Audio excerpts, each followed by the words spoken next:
Sementes Podcast, invadindo a sua tela, a sua rede. Muito obrigado pelo carinho da sua audiência. Meu nome é Michele Dil e aqui ao meu lado... Cristina Soares. Ah, chique demais essa mulher, né?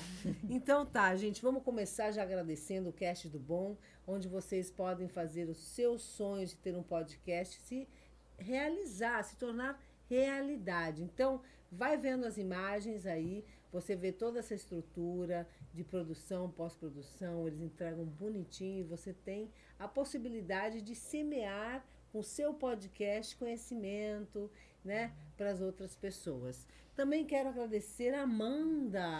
Exatamente, da Media Creator. Chiquérrima, Media Creator, que cuida das nossas redes sociais. E hoje você sabe que não é visto, não é lembrado, então pode cuidar das suas redes sociais também. E claro, né, gente, pra gente ficar linda e maravilhosa, Estúdio 202, lá do Shopping Goiabeiras. Ivan Diniz e Daniela Bi fizeram make-up hair. Me achando, já, você sabe, né? A gente já nasce maravilhosa. Eles só dão lá uma aperfeiçoamento. Dá um senhor de um toque, né, Michele? Toque. E vamos agradecer ali, né? Tranças das Charmosas. Maravilhosa. Fica lá no Tijucal, gente. Vai lá. Por favor. Muda tudo, muda seu astral. Sim. Ela tem várias terapias capilares. Ela levanta sua autoestima. Tem um projeto maravilhoso que ajuda adolescentes, crianças e adolescentes em vulnerabilidade social. Então tá aí, Eli Tranças Charmosas. Gente, a nossa entrevistada de hoje é uma querida. Ela é, Michele, incrível. E eu achei extremamente surpreendente o livro dela, pela temática que ele aborda e pela profundidade de sentimentos que são aí imbuídos, né?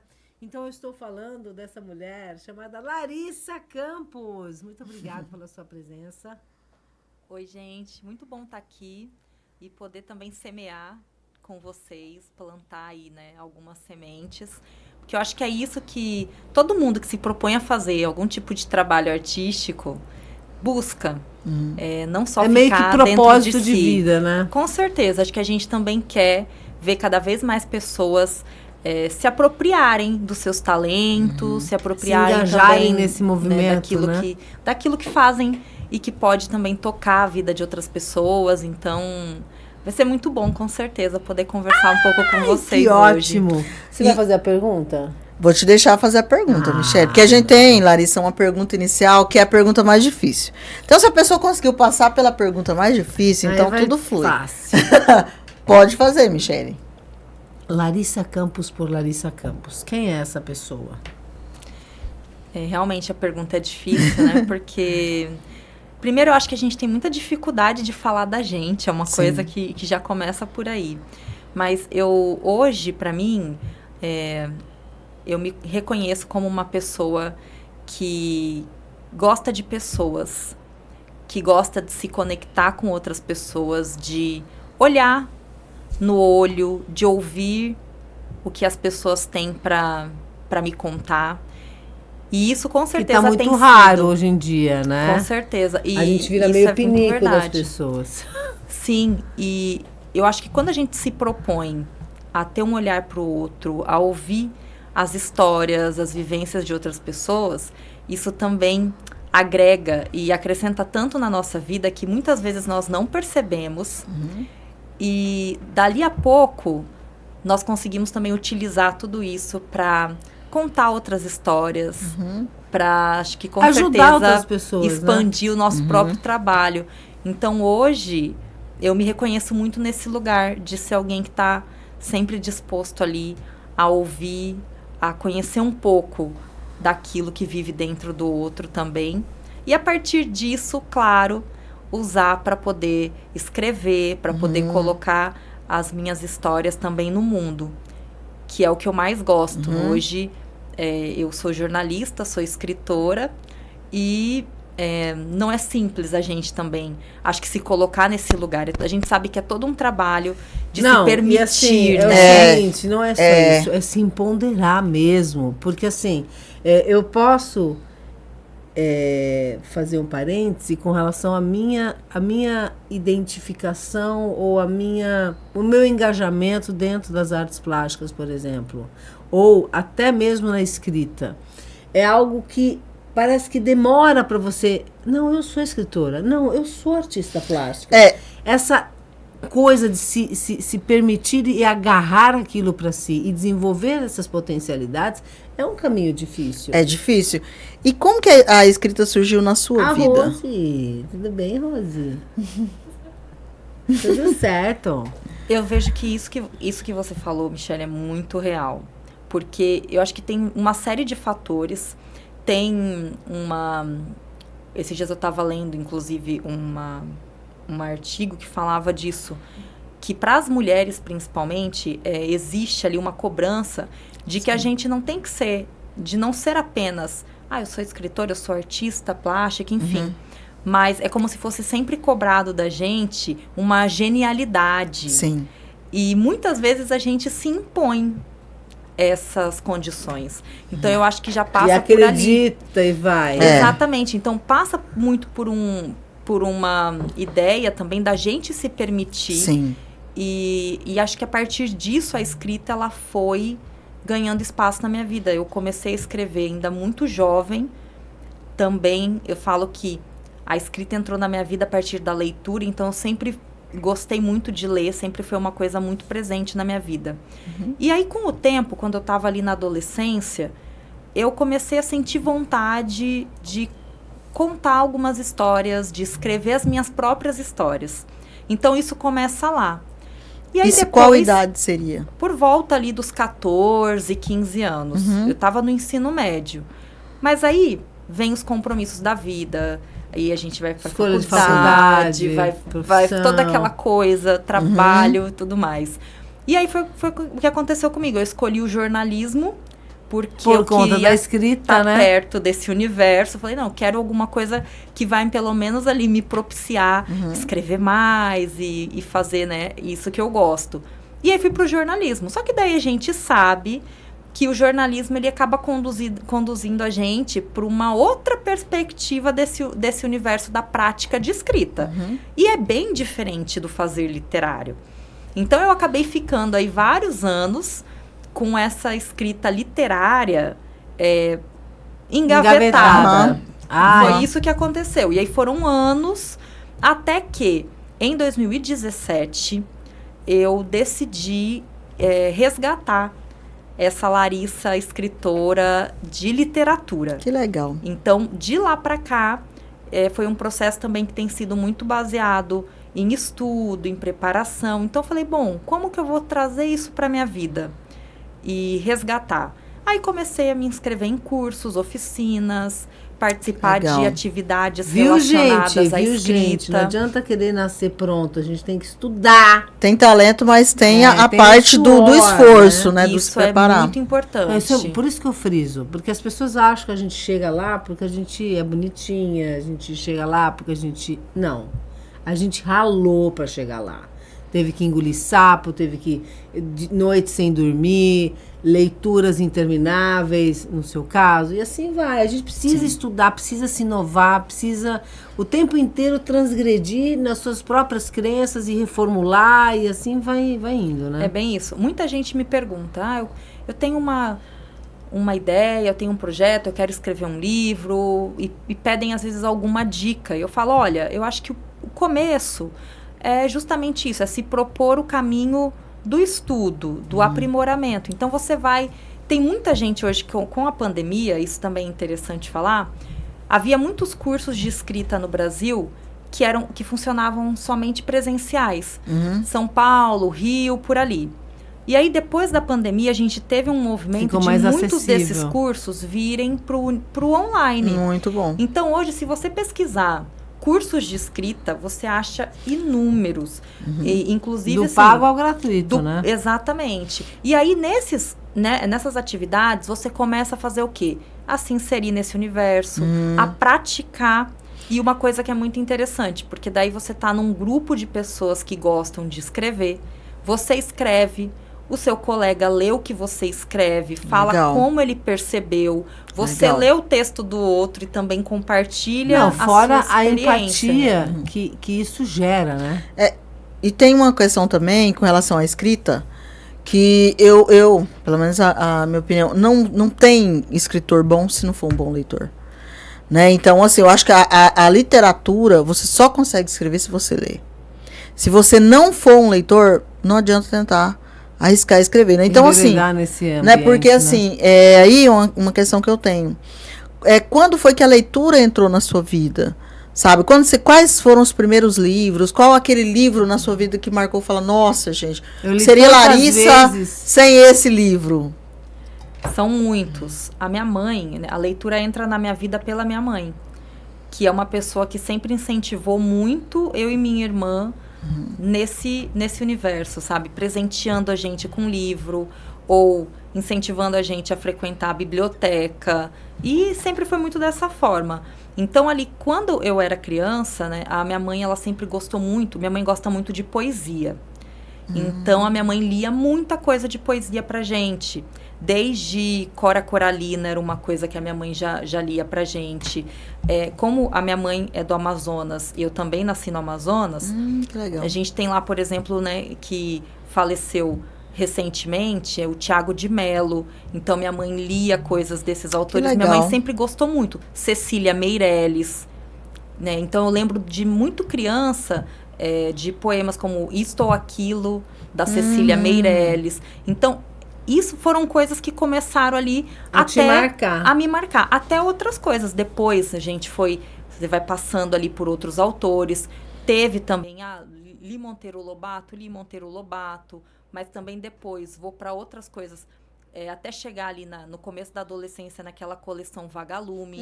Então, ali eu tive acesso e conheci autores como o Marcos Rey, por exemplo, que é um autor brasileiro que trabalhava com publicidade, mas também escrevia literatura, que dentro da coleção Vagalume ele publicou muitos livros de histórias de suspense, romance policial, e eu adorava ler aquelas histórias. Até depois ali um pouco entrar no universo do Sherlock Holmes, da Agatha Christie. Então, assim, foi muito esse caminhar, e aí a partir disso, depois que eu já tinha tomado gosto, eu fui procurar também os autoras aí que eu, por conta própria, né? Aquilo que eu queria ler mesmo por minha conta e não mais porque alguém tinha me sugerido, me indicado. Então, foi mais ou menos esse o processo e eu concordo totalmente. Eu acho que não tem como você se propor a ter uma vivência de escrita se você não se propõe também a estudar, a ler, e a partir dessa leitura também você começa, com o tempo, a ficar mais afiado ali, a conseguir ver os recursos que cada autor, que cada autora usa na hora de escrever, como ele vai construindo essas narrativas. E a leitura, ela possibilita isso de totalmente. forma mais latente, né? Porque é um manancial, né? De oportunidades e de vocabulário e de tantas coisas maravilhosas que a leitura nos traz, né? Eu sempre digo, nós tínhamos um quadro, né, amiga, de leitura num outro programa que a gente fazia, que a gente dava dicas de leitura. E essas dicas de leitura eu sempre dizia que era a forma de você trocar a roupa da alma. É viajar sentada, é deitada, é você conhecer novas culturas, você conhecer novas idiosincrasias, é isso? Idiosincrasias. Isso. Então, assim, é muito bacana. Agora vou... Você quer fazer uma pergunta? Não, pode. Não, eu só ia dizer, só complementar isso, é curioso da leitura, que eu vejo, que, assim, é uma coisa tão incrível essa imersão, que a leitura é diferente de um filme. Eu gosto muito, sou muito fã, assim. Mas quantos livros você lê e vê o filme e fica decepcionado? É isso, mas a leitura é nesse nível. Você entra e parece que você está viajando, nesse nível. Eu vejo porque tem livro que eu já li que eu sinto saudade. Até hoje, eu sinto saudade do personagem. Parece que é a pessoa que eu conheci, sabe? Eu sinto saudade. Então, é incrível. O poder que a literatura tem sobre a vida da gente é uma coisa extraordinária. E o fato de escrever como ela disse, a gente, inclusive eu dividi com você um vídeo de uma mulher, eu esqueci o nome da escritora, que ela fala assim, me identifiquei muito com ela, porque ela fala assim, escrever para mim é algo condição sine qua non para a existência, porque, veja bem, o consolo que eu tenho de escrever, ninguém me dá. Sabe, aquela coisa, aquela sensação do quentinho, de preencher aquele buraco, fui lá e escrevi tudo. Então, assim, é algo assim... E eu concordo com ela, porque você tá com uma dificuldade, você acessa esse recurso e também metabolismo, também é terapêutico. Sim. Sabe? Incrível. Você cresce absurdamente com seus próprios pensamentos. A gente tem mentes inquietas aqui. Todos nós temos mentes inquietas, barulhentas. Você tem necessidade do silêncio? Do silêncio externo, não interior. Porque eu tenho certeza que só em alguns momentos, e mesmo assim, mesmo na meditação, você fica concentrado em outras coisas. É impossivelmente ficar totalmente parada, né? Até porque na meditação é muito esse exercício também Do respiração, de do se tentar concentrar. trazer, né? Porque durante a meditação mesmo, às vezes a mente, ela te dá uma leva para devagada. outros caminhos. E aí a gente vai fazendo esse trabalho De resgate. de resgatar, de puxar, né? E eu sinto que o silêncio, ele é muito importante nesse processo de escrita e para muitas outras coisas, né? Até pegando esse viés terapêutico da escrita. E por que também tem essa vertente? Porque é algo que você constrói. E tudo aquilo que você constrói está muito relacionado ao próprio processo da análise, o processo da terapia. Que a gente não vai numa terapia, por exemplo, para receber algo de mão beijada. Para alguém dizer pra gente assim, a solução, faça isso, faça aquilo. Não, a gente ali é conduzido num processo de construção disso. De raciocínio, né? Exatamente. Então, no processo de escrita, ele favorece muito isso, porque você está ali justamente quando você se propõe a escrever um texto, a colocar aquilo no papel, é uma maneira de elaborar, é uma maneira de construir. De processar. E com certeza vai ajudando a gente a processar. Então, o silêncio no processo de escrita, ele é muito importante por isso também, porque ele faz a gente, acho que, se conectar com sentimentos, com histórias, com possibilidades que vivem dentro da gente que podem parar na escrita. Eu já fiz, por exemplo, algumas oficinas, tem pessoas que gostam de trabalhar a escrita numa perspectiva de o que o meu corpo quer que eu escreva. Nossa. E aí, quando a gente para pensar, tem alguns exercícios muito legais, por exemplo, de você parar, fechar os seus olhos e tentar se conectar com alguma coisa que o seu corpo tá te dizendo. E, de repente, você tá sentindo, sei lá, o seu dedão do pé latejar. Nossa. E o que é isso? O que essa sensação tem para te dizer? E como você pode transformar, de repente, essa sensação dor num recurso. Gente, num texto? Que coisa legal. Em algo que quer sair de você, em algo que precisa sair de você. Você sabe que você falou uma coisa que eu acho muito interessante, e inclusive eu comentei com a minha amiga Cris. Antes de chegar à conclusão de que, de fato, isso é terapêutico e que ele realmente te dá esse consolo, eu experimentei na pele. Eu, como todo mundo sabe, tenho alguns transtornos, um deles é a bipolaridade, e existem momentos do transcorrer da vida que existem altos e baixos. Obviamente que eu tenho meu psiquiatra, sou acompanhada, não tem problema, mas existem momentos, tipo assim, eu falo assim, abriu a temporada da insônia, quando o remédio funciona para deitar, e aí você obedece e você vai. E eu acho muito engraçado porque teve um clique na minha vida que eu falei, que aí que eu acreditei nessa frase do consolo. Por quê? Porque eu estava muito aflita. Eu falei assim, gente, que merda. Eu vou escrever daquela pessoa que me fez mal. Então, beleza. Escrevi, sei lá, 10 laudas. Falei, eu vou dormir. Então tá bom. 2h30 da manhã eu fui dormir. Lógico, não é o mesmo sono de você dormir a noite inteira, mas eu consegui... Já dá uma coloca pra fora, Já né? coloquei para fora uma questão que para mim aparentemente estava resolvida e não estava, e fiz a catarse da escrita. E isso me lembrou, não tem a ver, mas só me lembrou da Carolina Maria de Jesus, que ela escrevia, né? Sobre os outros. E aí ela escrevia sobre a vizinhança e tal, sobre tudo, né? Que acontecia, porque o livro é o diário, né? Sim. E aí tinha aquela parte dela falar, olha, se você me passar raiva, eu vou escrever no meu diário. Adoro. E depois publicar, imagina a situação. Então, cuidado com o que se publica. Não, As então, pessoas tinham medo de parar nos diários dela. Tinham medo. Mas hoje eu vejo assim, eu falo pra Cris, Cris, é claro que a gente, uma vez que você escreve, você é picado por algum bicho, você quer escrever mais e mais e mais e mais e mais. É um fato. Até para ajudar as outras pessoas, enfim, a gente tem essa coisa, mas é muito louco quando você percebe que o fato de você ter um viés, por exemplo, isso aqui eu não vou publicar. Isso aqui eu só vou escrever, só vou colocar para fora. Só vou colocar para fora. Dá uma sensação de liberdade, de expressão mesmo. Obviamente a gente tem medo, vai que alguém acha esse texto, entendeu? Eu rasgo, queimo. Mando queimar o celular, sei lá. Mas assim, entende? Você consegue, essa ponte de compreensão consigo mesmo é o pulo do gato. Porque qual que é o grande dilema, Larissa, hoje em dia das pessoas? Que a primeira metade da vida se fuderam. Todos os traumas aconteceram. Na segunda, a gente precisa remendar a primeira. E quer dizer, e a gente já está se lascando, né? Está se lascando, mas o buraco está lá, aberto. Tem gente que preenche com droga, tem gente que preenche com bebida, tem gente que preenche comendo, tem gente que prende lendo. Adoro as pessoas que projetam na leitura, na escrita, na pintura, tudo certo. Mas tem gente que vai para outros lados, né?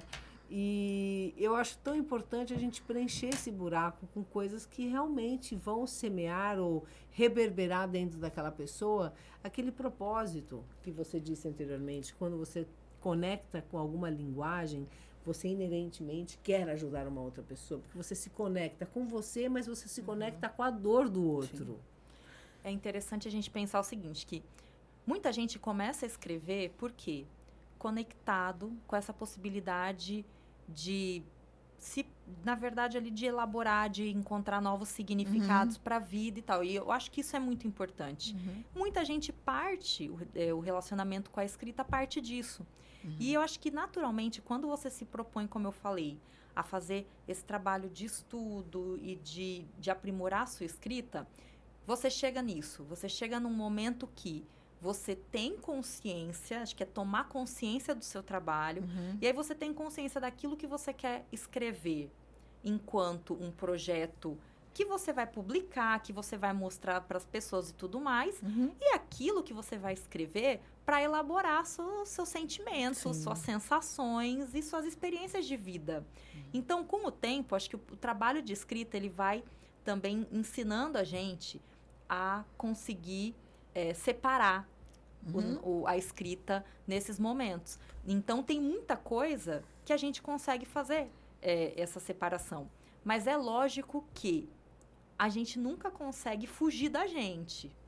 Então, mesmo quando eu me proponho a fazer, não, eu vou fazer o meu trabalho aqui, esse é um livro de contos, é um projeto, essas histórias têm personagens próprios, eu não tô nesses personagens e cada um tem ali a sua história, porém, a gente não consegue um pouco de si, né? Se dissociar disso de uma maneira completa. Então, com certeza, mesmo quando a gente faz um projeto mais complexo e quer criar personagens que estão em realidades diferentes da que a gente vive, de uma maneira ou de outra, vai ter uma pitada da gente nesses universos, nesses personagens. Então, é muito interessante.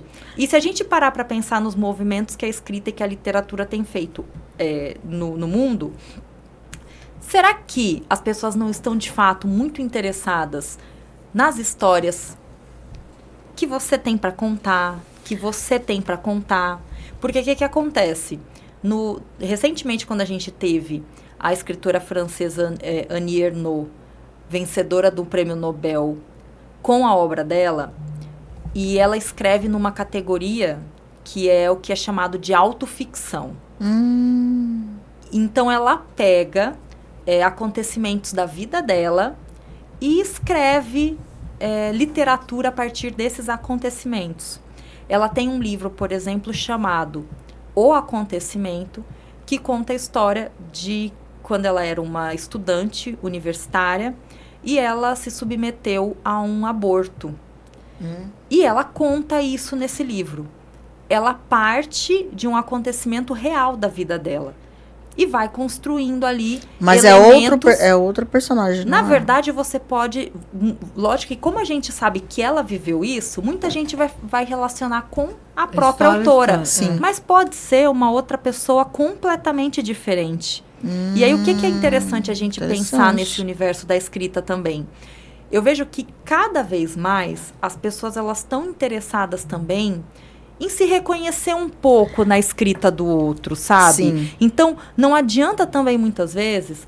Às vezes a pessoa escreve um livro extremamente elaborado, com um universo ficcional cheio de personagens, elementos, núcleos e tudo mais. E nem sempre as pessoas se conectam tanto com aquele universo. Concordo. Aí, vamos citar o seguinte. Aí vem você e fala da sua experiência com alguns transtornos que você enfrenta, que você tem, no caso a bipolaridade. E de repente, para muitas pessoas, isso vai ser uma forma de extrema conexão. Nós lançamos o Cama de Gato, né? E o Cama de Gato, ele vem de encontro exatamente com o que você está dizendo. Só que assim, não dá para, não é não ficcional. Não dá para abrir essa brecha. Ele vai e volta, mas eu acho que o pulo do gato do nosso livro não é só a experiência, escrevivência, enfim, mas é porque foi feito a quatro mãos, né? Então, ele é um livro que ele foi construído a partir das minhas experiências, ok, mas que ele teve uma roupagem e um trabalho de campo muito grande, entendeu? Onde eu, de forma até leviana, não tinha percebido ou não tinha consciência de que eu era experimento. E dentro de tudo isso, sujeito, né? Sujeito experimenta meio forte. Um pouco forte, né? Guinea pig. Não. Mas assim, e aí a gente construiu a seis mãos, porque o nosso, quem fez as poesias foi a Ariel, né? Von Walker, mas o corpo do texto foram os meus manuscritos sob o crivo e olhar da Cris, que tem esse lado historiadora, professora e tantos outros predicados que vieram a somar para deixar o livro nessa pegada, tentando ser ponte para as pessoas, porque quando a gente fala do diário vivir, ou diário que você escreve, é claro que você vai fazer um resgate ou uma reforma íntima daquele dia, mas a importância, a gente deixou de fazer isso, a gente deixou de lado aquilo que é desde a época renascentista, ou até antes disso, que tinha-se o diário. E o diário, ele cumpria um papel terapêutico muito importante. Sim. Porque você escrevia o seu dia e aí ficava até mais fácil você descartar a possibilidade do analfabeto emocional, que é o que pega hoje. Porque você está contando para alguém, né? Você está escrevendo, você está contando para alguém. Mas nesse caso você conta para você mesmo. Porque assim, você lê. Mas é como se estivesse contando para alguém. Porque quando você escreve, é como se estivesse contando para alguém. Você senta no banquinho, sabe? Do Neuróticos Anônimos. É muito interessante essa questão do personagem. Aí gostaria até que você entrasse na Tempos Íntimos, mas no livro anterior ao Tempos Íntimos, né? O primeiro que você publicou, gostaria que você falasse um pouco. Mas só falando um pouco, reforçando o que a Michelle está falando, que você disse também, sobre essa questão de personagem, eu acho uma coisa incrível, porque o Tolstói, né? Quando ele escreveu Ana Karenina, aí tem o personagem Liev, que ele fala que é ele. Né? O Liev é um personagem assim, e muita gente se identifica com o Liev. Né? Muita gente vai ler porque o Liev tem o cara lá, que é o Bron, esqueci o nome do outro, que é o cara infalível, e o Liev é um cara comum. Eu acho assim, as pessoas querem esse lado comum, Né? Ele não quer aquela pessoa que é autossuficiente, aquela pessoa que é maravilhosa. Ela quer uma pessoa algo comum. parecido com ela vai que se tem identificar falhas, com isso. tem qualidades. Sim. Altos e baixos. E hoje, Com a certeza. escrita, por exemplo, a escrita preta, ela é uma escrita de si. Hoje é uma escrita de si. É muito curioso isso, porque a própria Conceição Evaristo, né, quando ela com o termo da escrevivência, porque ela vem falar isso, não só a escrita de si dela, da vida dela, mas ela vai fazer as pessoas, aquilo que você falou, ela vai fazer as pessoas de laboratório, aliás, a vida é um laboratório, né? E ela vai escrever daquilo que ela está vendo. E isso eu acho que é uma parte que a gente se identifica. Porque eu olho um personagem que ela escreveu e falo, nossa, isso aqui é uma pessoa que tenha os mesmos erros que eu, as mesmas fraquezas, né? As mesmas dificuldades, e eu me identifico. Que é o que a Michelle fala, né? Da história dela, né? A pessoa olha e fala, nossa, não é infalível. Não é infalível. É uma pessoa que ela tem esses defeitos, ela tem essas qualidades, ela tem esse momento, mas ela supera esse momento. Então, essa coisa da identificação para as pessoas, eu acho que é uma coisa muito interessante. Né? Então, é uma pergunta que eu tenho para você. Eu gostaria de saber o que tem disso nas suas obras. Né? Gostaria que você falasse da primeira e depois da Tempos Íntimos, né? Que a gente está curiosíssimo para saber, né, Michelle? A primeira obra, né? O primeiro livro de contos que eu publiquei se chama A Casa do Posto, foi publicado em 2022. E é um livro de contos em que eu bebo numa experiência da minha vida pessoal. Porque quando a minha família vem para cá, para Mato Grosso, nós moramos durante 4 anos, no começo da década de 90, num posto de combustível de rodovia. Então, esse período e essa experiência, durante a minha vida, eles sempre me acompanharam, continuam me acompanhando, e em vários momentos eu pensava na possibilidade de escrever histórias sobre esse momento. Histórias que tivessem relacionadas a essa etapa ali da vida da minha família. E foi isso que aconteceu. Então, A Casa do Posto vai beber mais nesse tipo de experiência, tentar fazer uma ponte ali com um trabalho que parte da memória para fazer uma produção literária. Foi esse foi o projeto, né? E aí, depois, na verdade, Tempos Íntimos foi uma experiência de escrita que eu fiz ali meio que em paralelo com A Casa do Posto. Porque como A Casa do Posto eu já tinha escrito, e ele estava já em processo de edição, foi publicado por um selo que chama Selo Auroras, assim como Tempos Íntimos, é um selo de uma editora de São Paulo que seleciona obras, apenas obras de mulheres para publicação. Olha que legal. E faz um trabalho muito legal. Então, eu mandei Tempos Íntimos para um projeto deles, uma chamada, e foi selecionado. Na verdade, eu mandei A Casa do Posto, né? A Casa do Posto foi selecionado. E aí, enquanto o livro era editado, eu mandava para a editora. E aí ficava naquela, o que eu vou fazer enquanto eles estão nesse processo? Os livros, os contos que estão em Tempos Íntimos, eles nasceram nesses momentos de espera. Que legal. No processo de edição do primeiro livro. Que é uma ansiedade só, né? E era o quê? A gente estava vivendo a pandemia de Covid-19. Nossa. Então, não houve, para Tempos Íntimos, uma ideia inicial de, assim como em A Casa do Posto eu tinha um projeto, tinha até um cronograma dessas histórias e tudo mais, em Tempos Íntimos não. Foram textos que foram surgindo ali nesses intervalos. Que legal. E que, depois, com o tempo, quando eles já estavam ali mais finalizados, eu comecei a perceber que tinha um fio, que tinha algo ali que conectava, que conduzia esses textos e que estava relacionado a quê? Aos sentimentos, a tudo aquilo que estava tão forte nas nossas vivências daquele período de pandemia. Então, o que eu comecei a perceber? Perceber que os personagens que eu estava criando naqueles textos, eles estavam sempre ali muito imersos na sua individualidade. Muitos deles com questões que passavam pela solidão, pelas aproximações e distanciamentos que aquele período colocou a gente imersos.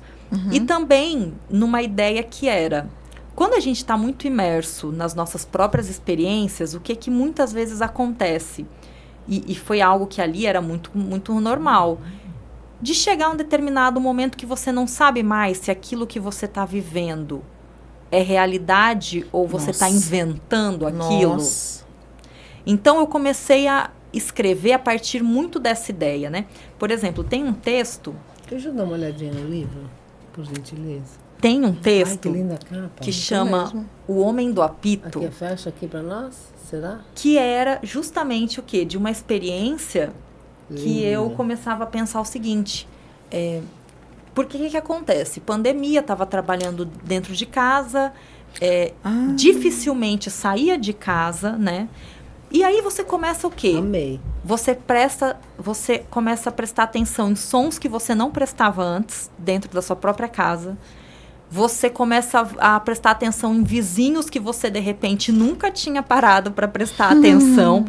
Muita coisa daquele contexto Tomou que, de proporções repente... que a gente não tinha noção. A gente não tinha noção. Não dimensionava, né? E aí, a partir, acho que de tudo isso... Por exemplo, às vezes ter que ir num mercado comprar alguma coisa e, nesse processo, perceber que tinha um carro que estava abandonado ali na frente do meu apartamento e que eu nunca tinha reparado que aquele carro nunca tinha saído dali. Nossa! E aí isso vai legal! Aquela sensação Inspiração. que você olha, aquela coisa de você olhar sempre na sua altura e na hora que você olha para cima tem uma casa em cima da padoca, por exemplo. Você fala assim, gente, eu passei aqui durante 50 anos. E não tinha reparado. É isso. É maravilhoso isso, você descobrir novas possibilidades, né? E é isso que eu acho incrível da escrita. Eu acho que o escritor, ele é um artista mesmo, assim.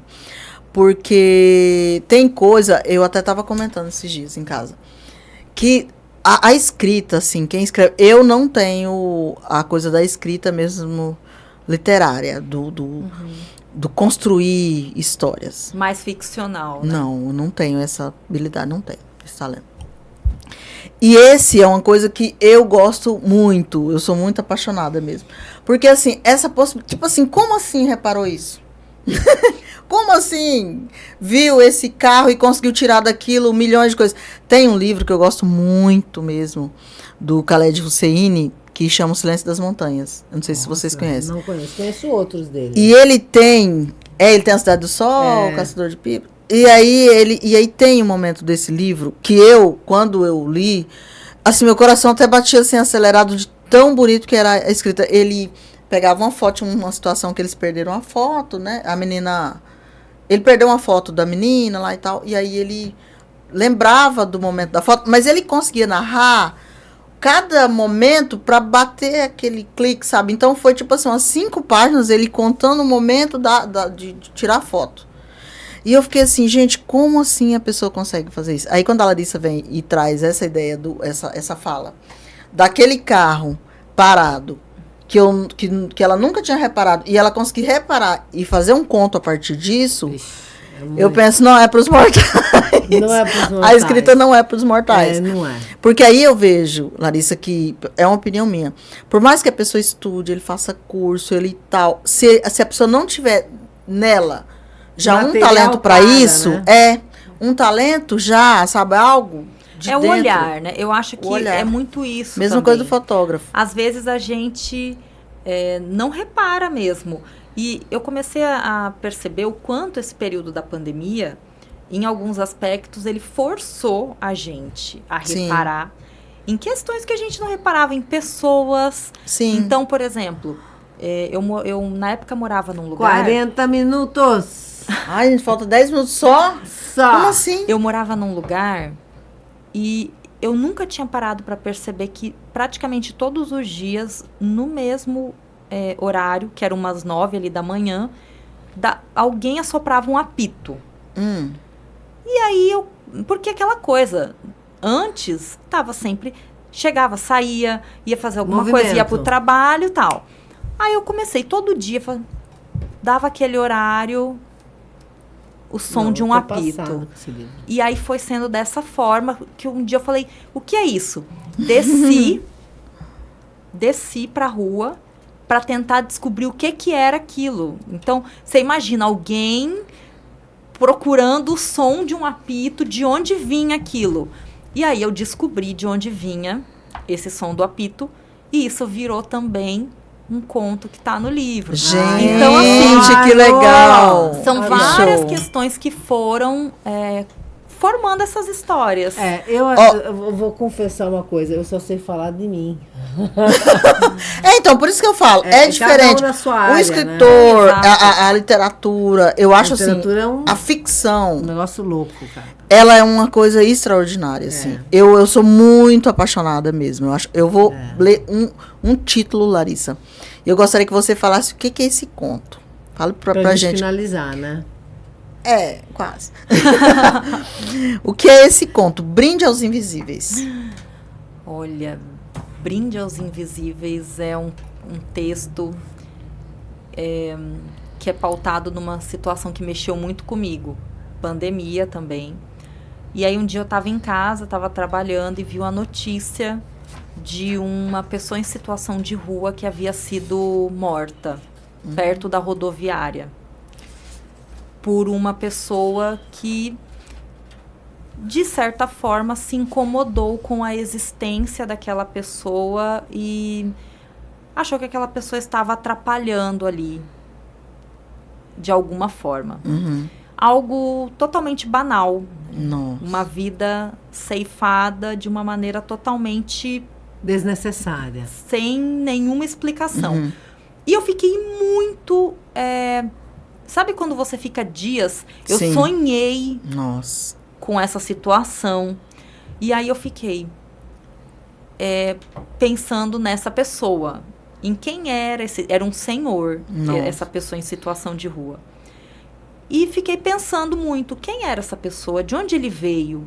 O que ele fazia? Quem eram os parentes? O que ele fez da vida?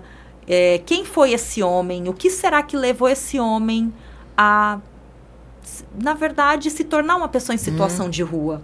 Sim. E aí surgiu, né, esse texto inspirado, que aí também a realidade inspira a gente. Sim. Não ficcional. Inspirado numa matéria de jornal. Nossa, que legal, hein? Então foi isso. Não. Esse texto surgiu dessa forma. É forte, né? Nossa! E aí outra coisa que eu tenho, antes de passar para Michele, né, Michele? Tem as ilustrações desse livro que eu estou encantadíssima. Eu amo a aquarela, eu amo a ilustração. E essa aqui, Dani Dias, né? Então, como que foi, assim, essa parceria com essa maravilhosa, gente? Com essa ilustradora aqui. Como que foi isso? Olha o gatinho. Não, gente, tá lindo. Assim, vocês vão comprar o livro, pelo amor de Deus. Vão lá, comprem o livro. Gente, como é que ela chama? Ou as Dias. ilustrações. Dani Dias, você é fofa. Né? Então, como que foi esse processo?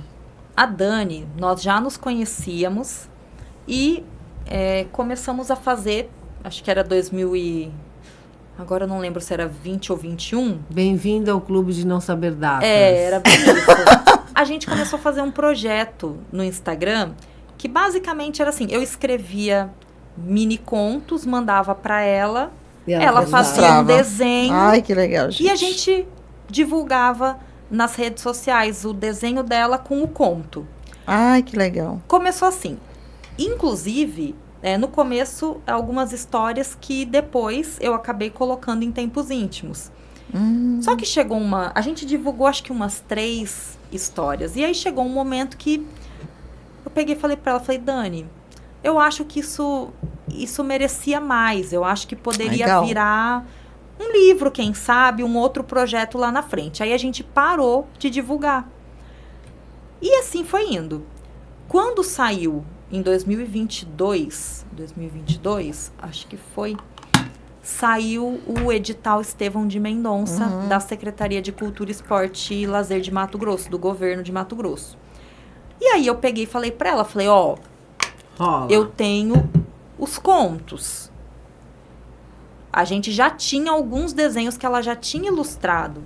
Então eu peguei e falei, eu tô pensando em escrever o livro no edital, que pode ser uma oportunidade da gente viabilizar essa publicação e transformar isso num livro. Sim. E aí, expus para ela a ideia, a Dani adorou e ficou super empolgada e nós inscrevemos o projeto no edital. Uhum. A Dani, para quem não conhece, ela é daqui de Mato Grosso, atualmente mora em Santo Antônio de Leverger e é uma ilustradora, assim, maravilhosa. Fenomenal, né? E aí, ela falou, não, vamos lá. A gente inscreveu e, no fim das contas, o livro foi selecionado no edital do governo. Então, esse livro, é importante destacar também que ele se tornou possível graças a esse edital de fomento. Importante, né? Muito importante a isso. gente falar, sabe por quê? Porque tem muita gente aí que tem muitos projetos, muitos sonhos e às vezes não conseguem concretizar porque perderam o edital. Tem que ficar atento, entrar na internet, quem tiver internet, ir na Secretaria de Cultura e perguntar, porque são esses editais que fomentam a nossa cultura e levam essa cultura para lugares inimagináveis. Gente, e 47! Mas dá tempo que eu vou fazer uma última perguntinha, assim. Como que você vê o cenário da literatura em Mato Grosso? Você como uma escritora em Mato Grosso, como que você vê isso aqui? Como que melhorou, piorou? Como que tá? Eu acho que melhorou em alguns aspectos e piorou em outros. Assim, a gente tem mais pessoas. O que é bom? Hoje eu vejo que a gente tem mais pessoas escrevendo aqui, inclusive conseguindo já encontrar alguns caminhos de divulgação, de publicação das suas obras para fora do nosso estado, expandir mais os seus trabalhos.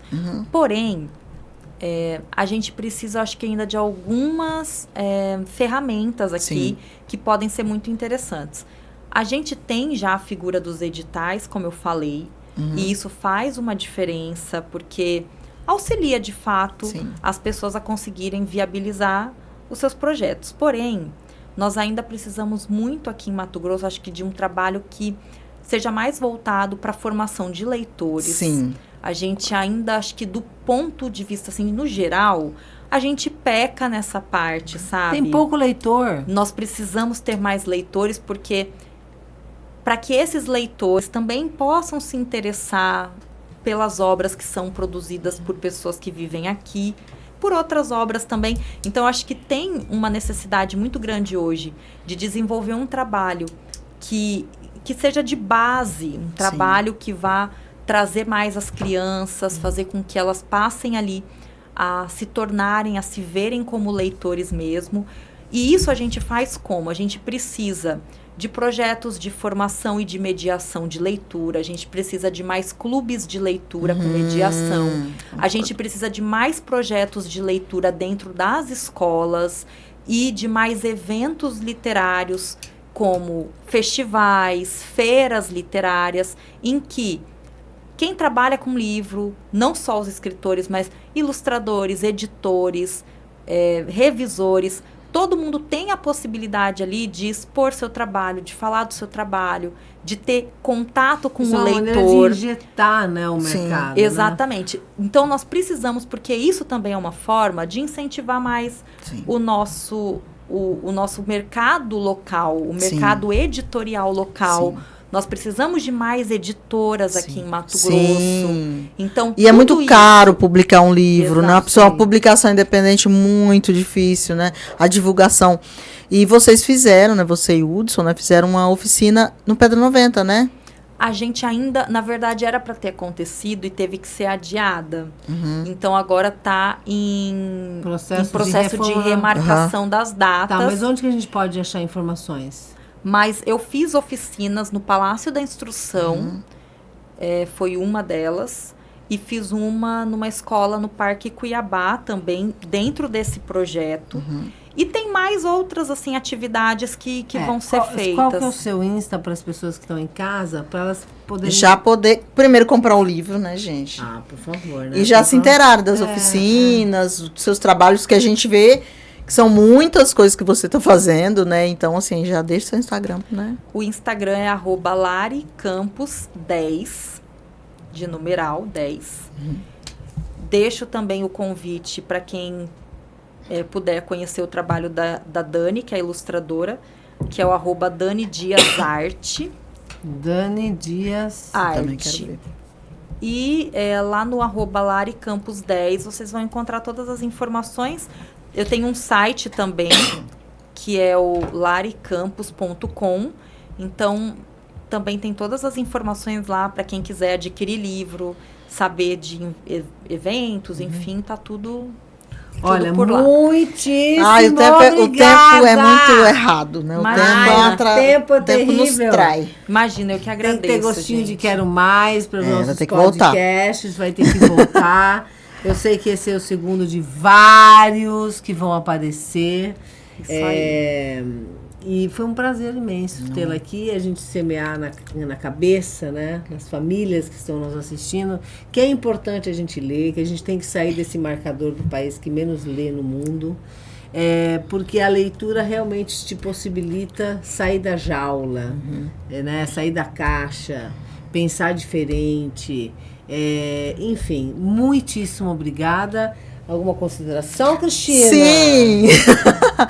E assim, muito obrigada, né? Porque a gente já sai daqui com vontade de ler, né, Michele? De eu ler já o livro. quero ver, já quero E ler. a gente sabe que quem está assistindo também, né? Então, assim, a gente fica muito feliz, né? Porque eu vejo que o escritor, a escritora tem essa é uma função social, né? É muito legal isso. Existe uma humanidade na escrita, né? Porque não é só uma coisa, vou escrever para ganhar dinheiro. Não, ela é uma coisa que você quer tocar as pessoas.